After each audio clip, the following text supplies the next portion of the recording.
নমস্কার বন্ধুরা, তো চলো আজকে আমি তোমাদের সাথে শেয়ার করব what I it in a day my pregnancy. তো প্রতিদিনের মতো আজকেও সকালে খেয়েছিলাম কিছু ভিজিয়ে রাখা ড্রাই ফ্রুট। তার কিছুক্ষণ পর খেয়েছিলাম দুটো দেশি মুরগির ডিম সিদ্ধ। তারপর মা চা করছিল, তো সেখান থেকে একটু চা আর দুটো টোস্ট খেয়েছিলাম।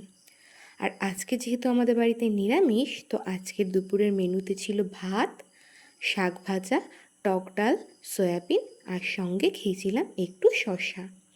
আর এখন যেহেতু আম প্রায় পেকে গেছে, তো মা আমাদের গাছের পাকা আম কেটে দিয়েছিল, তো সেখান থেকেই কিছুটা আম খেয়েছিলাম।